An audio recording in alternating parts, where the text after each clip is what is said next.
Hi, Year 11. So here we are again in another lockdown.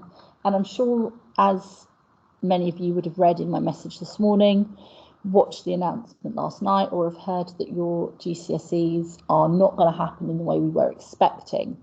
Now, it would be really tempting to switch off. It would be really tempting to feel disheartened, confused, anxious about what the next few months are going to hold. But the thing that I am going to keep saying to you, and everyone in the department and everyone in the school, in fact, is going to keep saying to you, is that the learning does not suddenly stop. Being at school is not about an arbitrary set of grades that you get at the end of it.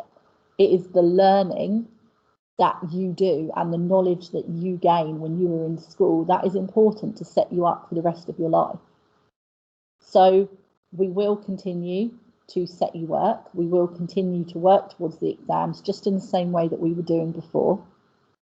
And when we hear from the government about how they want to assess you, we will use all of the evidence from before the last lockdown, from during the lockdown, since September, and the work that we will be completing from now to the rest of the year to help us inform the grades that you will be given. So it is incredibly important that you do not switch off, that you do not disengage, that you do not feel disheartened, and that we all continue on. So in that spirit, we are going to focus today and for the rest of the week on the language paper. Now, you know when you were going to return to school that you were going to sit a couple of weeks of mocks. Obviously, as we will be learning from home for the next 6 weeks, that's not immediately going to happen. However, we do want to get you to do one section of each of the mocks at home. And this week, we're going to focus on language paper 1 and the reading paper. And we are going to be talking you through and modelling, reminding you how to answer that reading paper. I'm going to be showing you how to answer the questions and doing some live modelling of that. And then by the end of the week, we're going to ask you to complete a practice reading paper that you will submit to your teacher, that we will mark for you, and will be one of many countless pieces of work that we will be able to use as evidence if, in fact, we as your teachers are asked to contribute towards the final grade that you are given. So we've done work in class on the language paper. So the start of this is very much going to be some revision. So your knowledge goal today is to revise how to answer the language paper 1 reading paper. By the end of the lesson, you will have revised the structure of the language paper 1 reading section, what the timings of this section of the exam are, and how to answer questions 1 and 2. We're going to focus, each of these lessons are going to focus on different sections of the paper before, like I said, at the end of the week, you answering a full separate paper to the one that I'm going to be modelling you today. So let's remind ourselves of the structure then. You have 1 hour to complete this paper. You will be asked to write about one extract from a piece of fiction from any point in the 20th century. Now that could be 1900s to 1999. So some of the extracts will be slightly more familiar in their language. Some of them might be slightly harder. There are 5 questions on that paper, and each question is about a chronological section of the extract. Remember, you start at the start, you end at the end, and each question gets you to systematically track through that extract.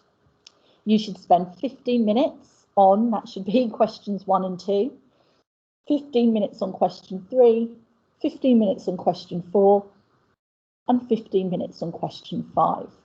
And today we're going to focus on that question 1 and that question 2. So when you open the paper, the first thing you do, as we've spoken about before, is to box off the different sections of the extract. Now, this is really important because each question is asking you to write about certain line numbers. If you write about the wrong line numbers for the question, you will not get credit. for what you say and what you write, and so it is a complete waste of time. So boxing off the sections is really valuable and really worthwhile because it makes sure that you are writing about the right piece of the extract for that question. Then you move on to question 1. Now, question 1 is always a list question. These are different to the other types of questions because you only have to bullet point the answer. Now, you need to be prepared for whether those answers are explicit or implicit. At the start of the year, we talked about the difference. If something is explicit, you are very obviously and directly told it. So an explicit question might be something like, what year did they go into the jungle? And in the text, it would explicitly tell you, I don't know, 1943. So explicit information is information you are directly told. And some of the answers for the list question may be explicitly told to you. However, you need to be prepared that you might need to look for implicit answers. Now, implicit is when it is implied through the language rather than directly told to you. And that is slightly trickier because you have to work a little bit harder and read between the lines. Some list questions can be nice and easy if you've got lots of explicit information there to find. Some list questions can be trickier because actually the answers are implicit. So you do just always have to be slightly wary of a list question. You need to bullet point at least 5 correct answers. If you can find more than 5, we would always recommend that you spend that extra 20 seconds writing a few more. This means if one of your answers is wrong, you can still potentially get 5 out of 5 because you've done more than 5 bullet points. So after that, which should be quite a quick question, you move on to question 2. Now this question, like the rest of the paper, asks you to write in the mini PEE method. Now again, we spoke about how for the language exam you need to refine that PEE paragraph that we use to answer the literature papers. We know that your mini PEEs for the language paper should be 1 sentence. They should include a short embedded quote and a brief explanation as to how that quote links to the question. We know that a good, safe method is to ensure you have the word because in each of those sentences. Now, question 2 is only worth 5 marks. Therefore, you should try and write between 3 to a maximum of 5 mini PEE sentences.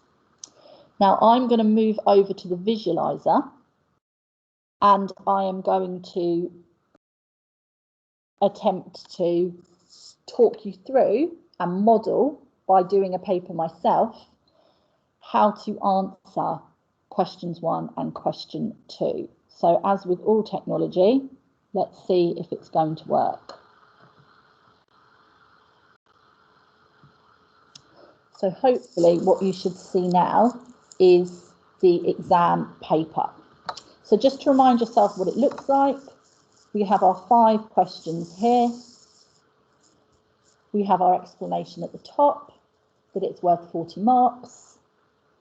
We're told here what it's about. Not a lot of information, but we know that the resource material is about a man called Samuel Hamilton and his wife Lisa. So the first thing I'm going to do, I've got my extract here, is I'm going to box off the sections. Now, I'm not necessarily going to do this very neatly because it doesn't matter. It is simply about you doing it so you don't write about the wrong bit. So I know lines 1 to 7 is for question 1. So I would go, okay, 5, 6, 7. I know this. Oh, wasn't a very good number 1. I know this is question 1. So I know that my question 1 needs to end there. Then I would go back, lines 8 to 20. So again, I would go down to 20. There's my number 2. So I know that bit is for question 2. Question 3, I have 21 to 56. So this is quite a long section here. So over the page to 56. So I know that is question 3. question 4 is 57 to the end. So I would label that with question 4. And then interestingly, question 5 is now about the whole passage. Now, sometimes question 5 asks you to write about a last little chunk and the passage as a whole. And other times, question 5 just asks you to write about the passage as a whole. That does differ. So what we can see now is that I clearly have, here is my section I'm writing about for question 1. Here is my section for question 2. Here is my big old long section for question 3. There's my section for question 4. And I know that question 5 is going to be about the whole passage. So now, once I've done that, I need to actually read question 1. So I know that I'm listing 5 things I learn about the Hamiltons. So I know that I can include information about either Samuel or Lisa in these lines. So then I would read the extract. So young Samuel Hamilton came to America from the north of Ireland. So here we go. Here's something I learned. And so did his wife. So they're both from the north of Ireland. He was the son of farmers. Again, explicitly told that. He's neither rich nor poor. Again, explicitly told that. Who lived on one farm and in one stone house for many hundreds of years. So his family have lived in one place for a long time. The Hamiltons were intelligent and well educated. So here's another piece of information. And is so often true in that green country, were related to very great people and very small people, so that one cousin might be a lord and another cousin might be a beggar. And of course, they were descended from the ancient kings of Ireland, as every Irish man is. So what I've got here is lots of information, basically. And remember, I only need to technically write 5, but if I can write more than 5, it is preferable. So what I would now do, nice and quickly, is I would go to my piece of paper. Yours should be lined. Mine is not because I couldn't find any. And I'd do question 1. And I'm simply bullet pointing my answers. So I'd write, they both originally are from the north of Ireland. That's my first thing I found out. Samuel was the son of a farmer. His family were neither rich nor poor. His family lived in one house for hundreds of years. He and his family were well educated. You could technically put intelligent and well educated as separate bullet points. I'm not entirely sure you would get a mark for each because they are essentially saying the same thing. And then finally, I'm going to write his family believed they were descended from ancient kings.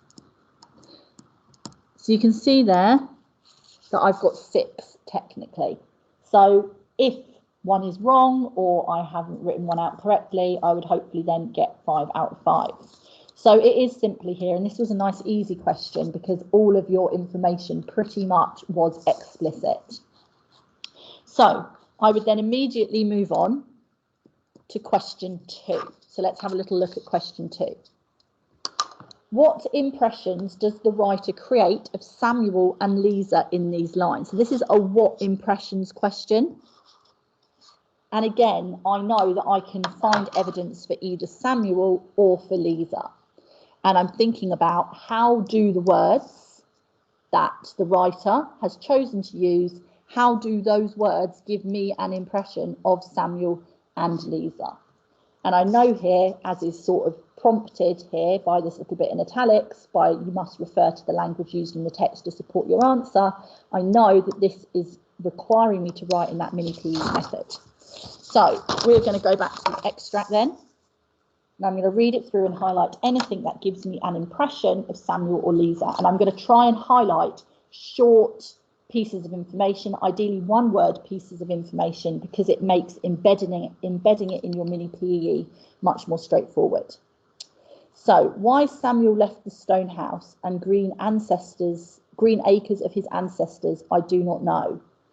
He was totally honest. So that's giving me some information about him. So trouble with the police was not the reason, but there was a whisper in the family that it was love that drove him out of Ireland. Okay. I'm going to highlight that. Whether he left because of a too successful love or heartbroken because of an unsuccessful love, I do not know. We always preferred to think it was the former. Samuel had good looks and charm, and it's hard to imagine that any girl refused him. He came to America full of energy and invention. His hands were clever, and he was a good blacksmith and carpenter. He was forever inventing a new way of doing an old thing better and quicker, but in his whole life, he never had any talent for making money.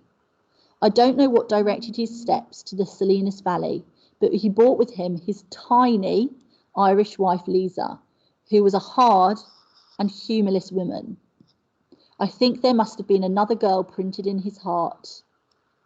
That's interesting. Another girl printed in his heart, for he was a man of love, and she was not a woman to show her feelings. Now, this is quite tricky because what we have is actually a really massive amount of information, and what you have to do is make a very quick judgment call about what you're going to choose to write about. If a question is asking you to write about more than one character, remember this is Samuel and Lisa, you need to make sure that you write about both characters. So it wouldn't be appropriate for me to just write about Samuel, even though most of the passage is about him. I need to make sure when I select my quotations that I also write about Lisa. Now, when you have something that looks like this, you know you can't write about all of it. So what you have to do is select the quotations. Now, you want to select quotations where you're actually making a different point about the characters. You don't want to keep repeating the same thing over and over again. Now, obviously, I'm taking longer doing this because I'm explaining my thought process as I do it. You need to do this next step very quickly because you don't have the time to write big long notes or really spend a lot of time deliberating over the quotes you're using. But because this is a live model, I'm explaining my thoughts out loud to you to let you know how I would select some quotations here. So what we have here about Samuel, we have this idea that he is a very honest person, but actually he's someone who is quite emotional. He's someone that shows his emotions quite readily, and that's repeated sort of here, but also a little bit at the end as well. We have an idea that he's good looking and charming, and equally that he's quite an accomplished person, where he's full of energy and invention, he's good with his hands, he's a good blacksmith and carpenter. So far we've got this idea that he is an honest, decent person, he's a person that shows his emotions quite regularly, he's a person that's quite good looking and charming, he's a person that's quite accomplished and good with his hands. but equally he's somebody who isn't very good at using that talent to actually make himself any money.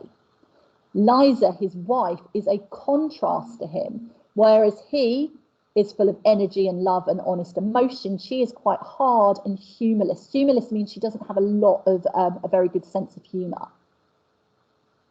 We've also got the fact that she's tiny and physically small. But what the narrator has surmised is that actually, is Samuel really in love with another woman, because she's not the sort of woman to show her feelings?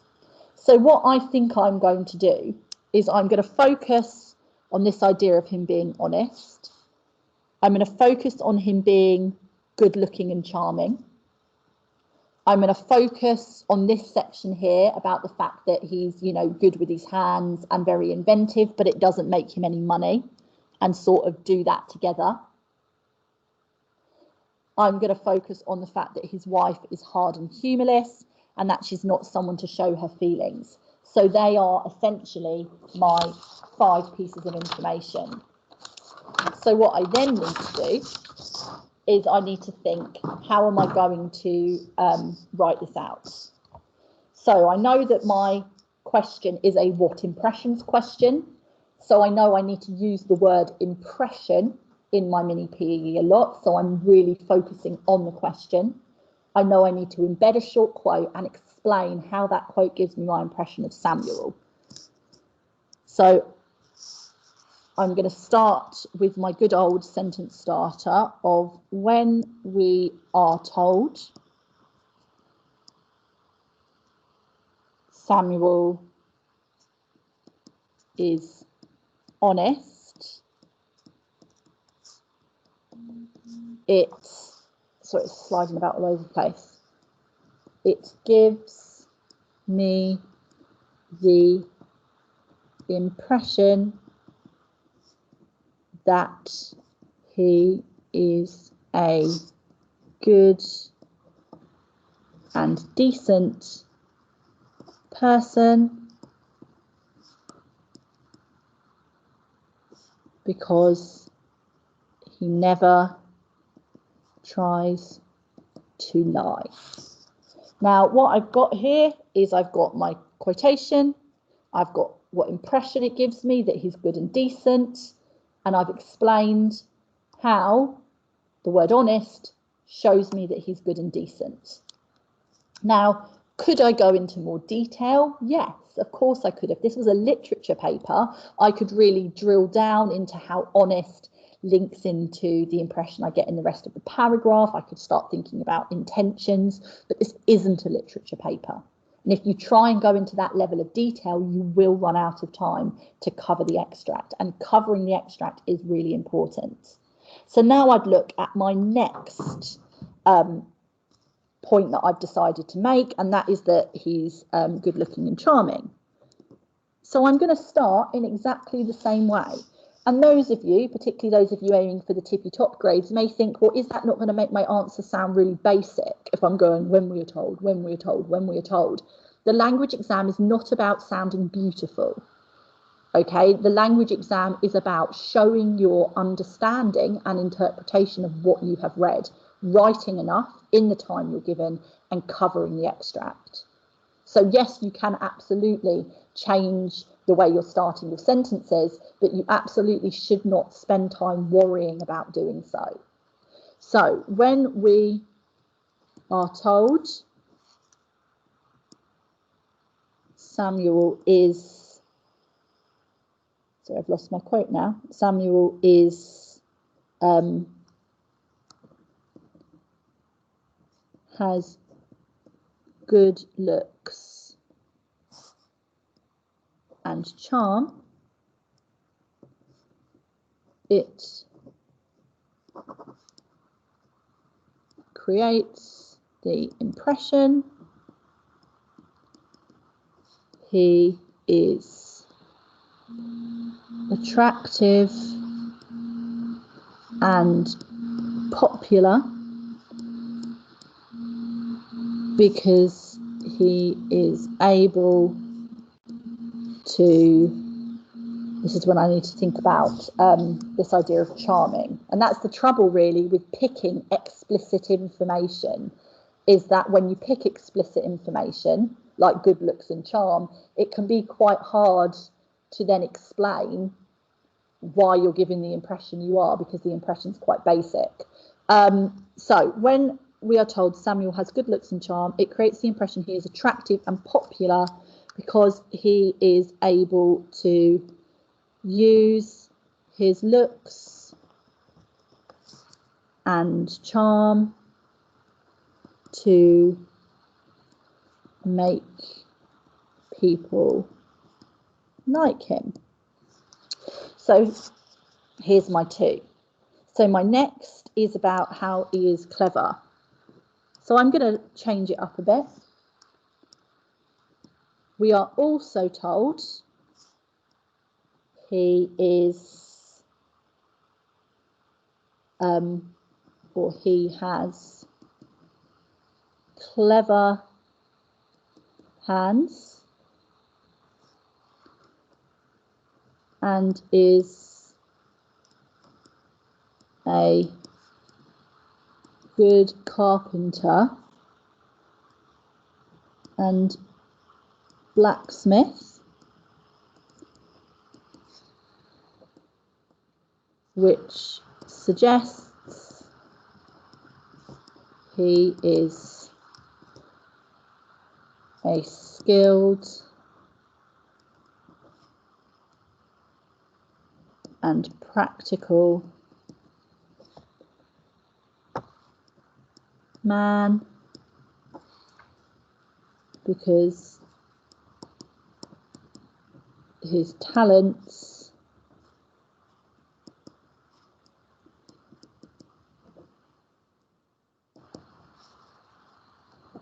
in using his hands. So we are also told he has clever hands and is a good carpenter and blacksmith, which suggests he is a skilled and practical man because his talents lie in using his hands. And that, typically means that this is someone who is very practical, as opposed to, sitting behind a desk, doing accountancy or doing something slightly more academic. So because of time, I'm going to skip over this idea that he didn't have any talent for making money, but I could have potentially added it into this paragraph here. So instead, I'm going to switch to Lisa. I'm going to say Lisa, however, is described more negatively as she is hard and humorless, which suggests negativity because she has no sense of humour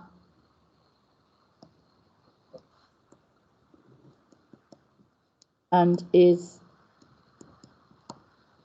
emotionally cold. And then this links into my final quote, that she wasn't a woman to use her feelings. This links into the fact she wasn't someone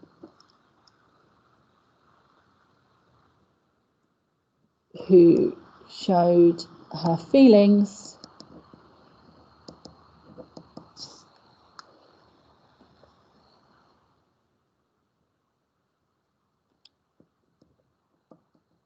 so she is very closed off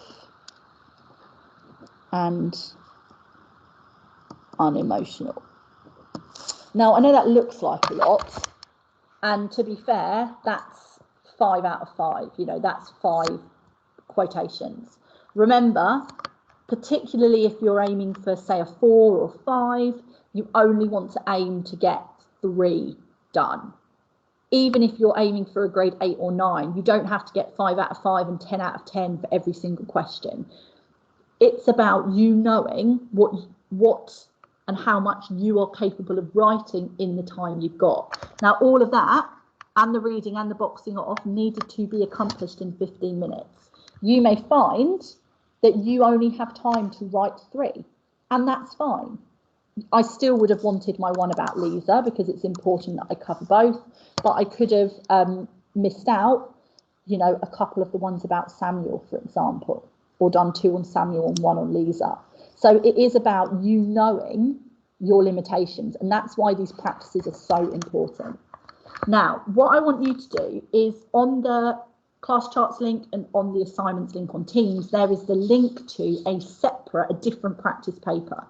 I would like you to give yourself 15 minutes to box off the extracts, read the extract for question 1, answer the list question, read the extract for question 2, and again, answer question 2. It's really important that you do only give yourself 15 minutes. We will be marking this when you've completed the whole paper by the end of the week, and your grade will not really be valid if you are deliberately giving yourself more time than you would get in the exam. So I hope that that has been helpful, and please do email me if you have any questions. See you tomorrow.